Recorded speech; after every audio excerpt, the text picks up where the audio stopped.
All right, guys, let's wrap up tonight in the NFL with some players, coaches, and teams under pressure. The offseason has set the stage for a very interesting season. Some coaches find themselves on the hot seat before a snap has been played. Some teams are under immense pressure to succeed, and there's big name players with a lot to prove. So let's go down the list under the most pressure in 2020. And Jay, we'll start with the team. Who do you think is under the most pressure as the team? I'm going with the Baltimore Ravens. This is a team. We know how dominant they were in the regular season last year with a record of 14-2. And then they got to the playoffs, and yeah, that Tennessee Titan Derrick Henry show came through, and just they got punched in the mouth. They couldn't recover. Lamar Jackson was uncomfortable, and they were put in a position where they really weren't put in pretty much all the second half of last season. And coming, and we talked about the schedule recently. They got the easiest schedule. We all agree they had one of the best drafts. One of the best drafts. They restocked. They reloaded. They got Duvernay, another target for Lamar Jackson. They added J.K. Dobbins, so the running game is going to, I mean, we expect it to be as good, if not a little bit better. And I think it's fair to say we expect Lamar Jackson to take another step. And with all that in mind, I don't see any reason to why 12, 13 wins is what we should expect. And that division, Cincinnati's not going to be ready. And although Cleveland and Pittsburgh, I think there's potential, they also got some question marks. They could very easily not be good. So I think Baltimore's under pressure. I think they'll rise to it, but I'd be very surprised. And I think it'd be very disappointing if Baltimore wasn't as good as they were last year. Yeah, hey, I agree with that pick. That was a wonderful pick. I went with the Green Bay Packers, and the reason being, listen, Jada made it very known how he felt about the tomfoolery and the fire ring circus in the offseason. We just heard with Aaron Rodgers how he feel about it. And here's the gist. 13-3, one game away from the Super Bowl. This year, you got to think, if you don't meet that plateau, I don't know what you do with Aaron Rodgers.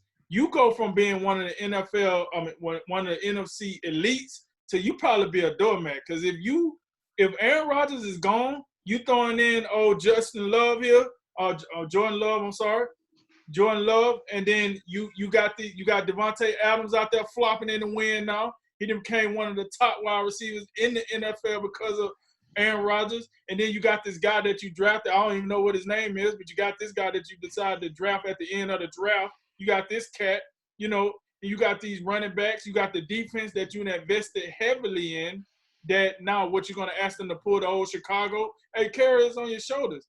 Listen, I think this year, if they don't get it done, we always expect teams to do better. Like we said, there was one game from the Super Bowl. I don't really see them being in the Super Bowl, so I can really see this going soft really, really fast for the Green Bay Packers. So I picked the Green Bay Packers to say they will become from one of the elite NFC teams to one of the doormats in about a year and a half. Yeah, I went with New Orleans, although I like both y'all's picks a lot. I think in New Orleans, and we're talking about last dances. I think that this is probably the last ride for Drew Brees, and I'm not certain he retires, but it does seem like his comfy gigs and the booth are all lined up, and he's just got to be close to hanging it up. And this is a team that's been a Super Bowl contender for the last couple of years. They've always found a tragic way to slip up and lose in the playoffs, and you got to think they don't have many more chances. So I feel like this team, as good as they had a pretty solid draft, they've had a good offseason. Yeah, the Breeze is coming back. I mean, they should be a team that contends again. They're going to have to really prove that they can get it done, when it comes time in the playoffs. All right, Jake, we'll move on to quarterback. Who do you have for that? Oh, yeah, baby. You know what it is. It's Mr. Five Stash himself, Baker Mayfield. Listen, here's the deal. Last year you could have chalked up that season to, overhype. They didn't quite build the team as good as they thought they had. You got a head coach out here that was the equivalent of a hockey puck. And then now you got you had guys out here dying on the team left and right. But here's the deal. You don't have that excuse this year. You went out, you went in, you filled the positions that you needed to fill. The offensive line, you got more pass catchers. That defense got stronger. So you got a head coach that seems to have everybody thinking that he's an adult, including me, that he can get the job done. It's no more excuses, Baker Mayfield. It's no more. You have to take that step forward. If you do not make that step, you could go join Johnny Manziel. You're out of here, buddy. You can go ahead and get on out. Yes, I said it. I'm going to tell you why. Because when you come in the NFL with a certain ego that Baker Mayfield has now, and you don't perform, who wants to deal with you? Like, who wants to deal with you? Let me tell you what they like, especially as a number 2 quarterback, that plain, quiet guy that don't say nothing. He just comes in, that Brian Hoyer guy just warms it up, just warm up the arm. You don't even know what he sound like when he talk. That is what you want in the backup quarterback. You don't want a Colin Kaepernick as your backup quarterback. You don't want a Cam Newton as your backup quarterback. You cannot have a quarterback, your backup quarterback, talking more trash than the starter. And that's what you would get with Baker Mayfield. So if he want to maintain a starting quarterback position in today's NFL, he better step forward because the excuses are gone now. Either you're going to get it done or you're not. So, yeah, I went with Baker Mayfield. Can't argue a whole lot. That's a really good pick. Well, you know where I'm going. I'm going down to Lone Star State and America's team, so they're known, with the quarterback that still don't have a contract. I haven't seen that news hit. I haven't seen the contract news from Adam Schefter. So I'm operating on this assumption he still ain't got paid. So but it's Dak Prescott, and I don't want to hear none of this crap about, you got a new coach, Mike McCarthy, installing whatever he's doing. I don't want to hear it. It's time. Because, listen, Cowboys have made offers.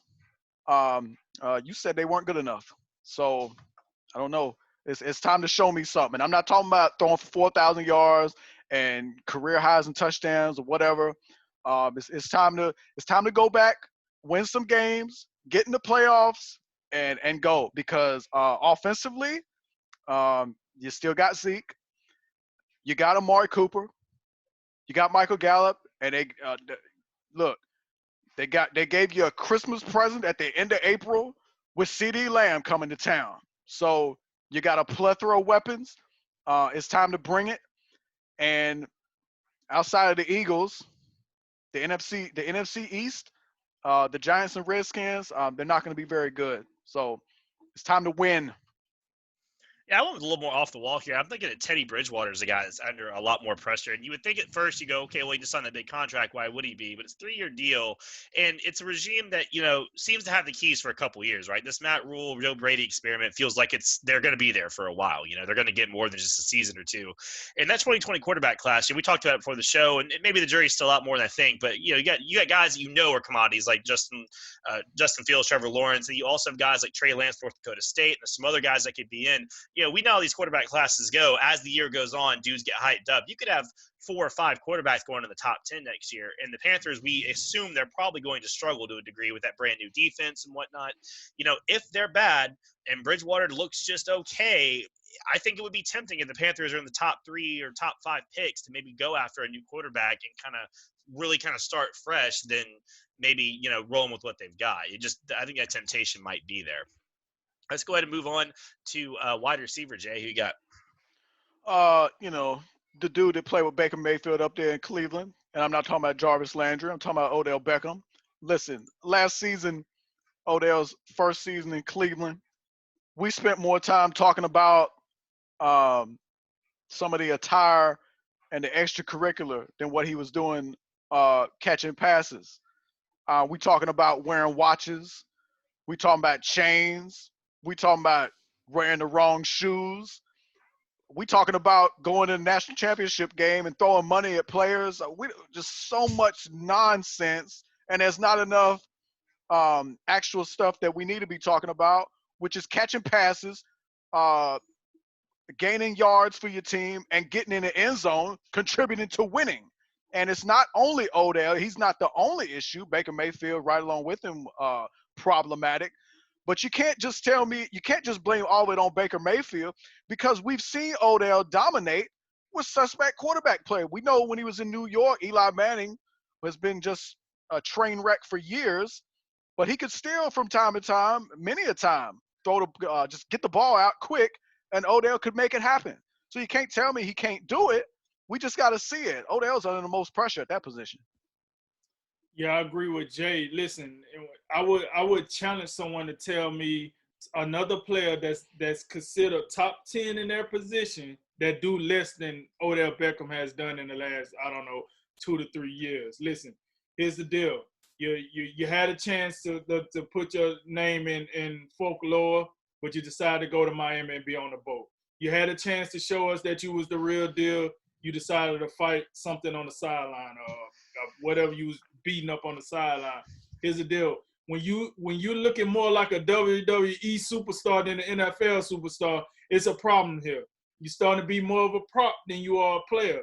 And listen, with all that said, Odell Beckham is a hell of a player. He showed us he can be hell of a player, but the problem is he won't put it together to give us a finished product on the field.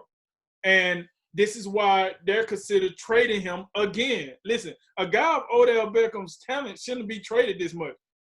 Hell, Josh Gordon smoked weed and been suspended half of the time, and he didn't get traded this much. So now you want to tell me that, this guy's the best thing since sliced bread, but he almost getting dealt to the Dolphins. Like, that's not it. So what needs to happen here is Odell needs to focus on the game of football. He needs to go back to being that superstar guy.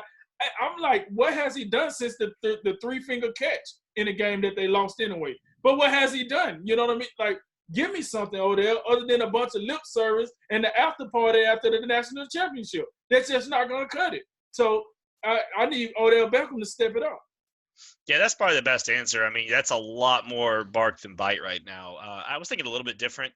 I look at Amari Cooper, the Cowboy under a lot of pressure. I think the whole team is under a good bit of pressure, like you said. But I think that one thing that Amari Cooper's looking at now is the fact that CeeDee Lamb fell into their lap in the draft, a guy that wasn't really supposed to be there. And he signed that big contract recently, but they do have a sizable way to get out of it without much penalty after this next season. So if he doesn't perform very well, and CeeDee Lamb has a great rookie campaign, Dallas, a team that's always kind of up there with salary, they may be looking to shed some salary somewhere, and Amari Cooper could be the one that gets out of town, and really may not be a fault of his own, but he's going to have to really turn it up this year to make sure he's the guy that stays in Dallas and keeps getting those big paychecks. All right, Drink, we'll go back over to the defensive side of the ball. What do you have for that? Hey, now, it was easy for me. This one, Khalil Mack, I don't know. Somebody put an APP out on him. Listen, Khalil Mack ain't showed up since he signed that big payday. I don't know what this was about, but I tell you what, John Gruden don't look so stupid, no, because everybody, we was up in arms. Hey, what you doing, John? Khalil Mack? Oh, you kidding me? You got rid of Amari Cooper? Well, just like Jay said, if the picks pan out, he don't look so bad right now. You got Amari Cooper. You just said he's the wide receiver under the most pressure. He's in limbo. We got Khalil Mack. What has he really impacted since signing that big deal? If you remember his first, 3 to 4 games with Chicago, he was a home wrecker. Oh, he was tearing it up. But somebody hit the mute button on that volume thus far, and he has not lived up to the contract. And the big contract that is, where he's like 40, 50% of the doggone salary cap for the team, he's not living up to it. So I got to think Khalil Mack don't get it done this year. Chicago got to be parting ways with him if he do not live up to the productivity of the contract that he signed. I agree 100% with this one. I think it's Khalil Mack. When you look at when that trade was originally made in that 2018 season, the Bears were the most dominant defense in football, and they were led by Khalil Mack. There was a whole lot of other pieces on that defense that contributed, but Khalil Mack was that piece that they added that made them great, pushed them over the top. But then we saw last season they had some exits. I thought immediately as soon as Vic Fangio left and Chuck McConnell came in, I thought that was going to significantly impact that defense, and they did take a step back. Now, they were still good, but they were in no way the same defense. You also had Adrian Amos leave out to Green Bay, a couple other exits from that defense, and consequently, the Bears as a team took a huge step back because they were 12-4 division winners in 2018, and last year they were a mediocre team because offensively we knew what they were, not much to write home about. So, and I think it's going to be more the same this year unless that Bears defense ratchets it back up under Chuck Pagano.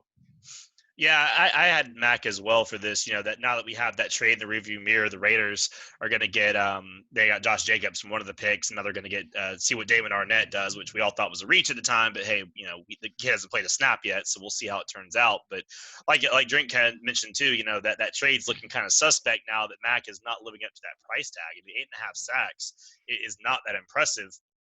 It's the second lowest number since his rookie year.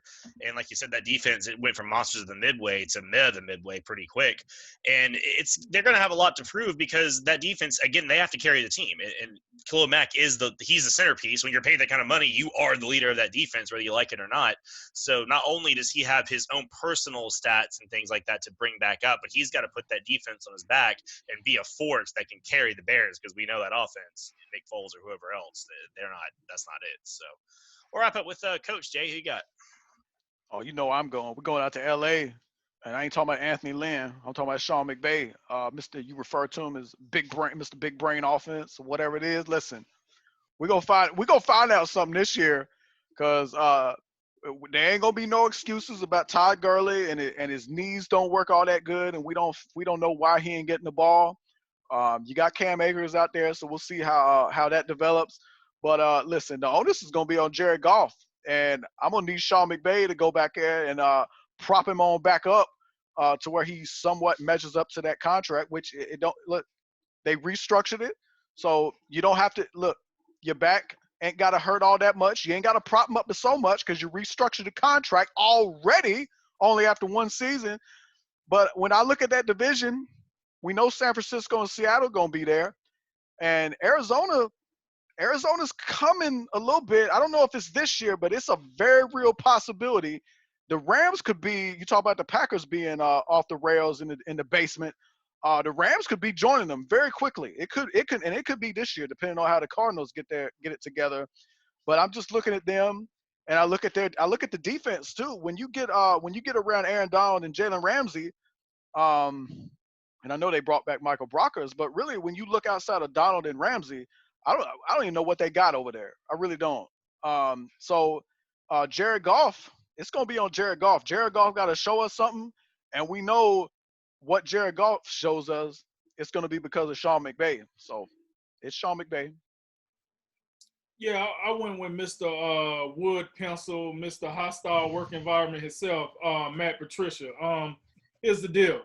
I think that goose is cooked, to be perfectly honest, because like he's running around here just pissing people off left and right, and he hasn't showed anything. Like here's a guy with an elitist attitude, but a role player performance, and not even a role player performance. Like I can't, maybe a practice squad performance. You know what I mean? Like, listen, you're running around here with your chest out for what? What have you done?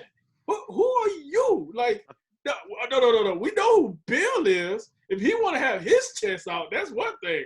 Who are you? You haven't done nothing but sharpen pencils and found out different ways to put them behind your ear for no apparent reason, because you ain't drawing up a game plan with it. So I don't even understand why you got it. You look like an architect getting ready to rebuild a bridge. That's what you look like.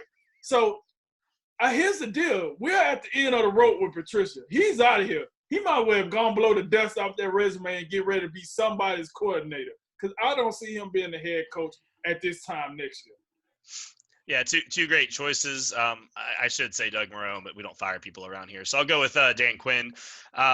This is a guy that he was on the hot seat all of last year. Atlanta, you remember they started off real bad, and then they kind of salvaged the season. They got a little bit of a streak, but back-to-back 7-9 seasons. You got a quarterback really getting up there in age. Your division's getting really competitive.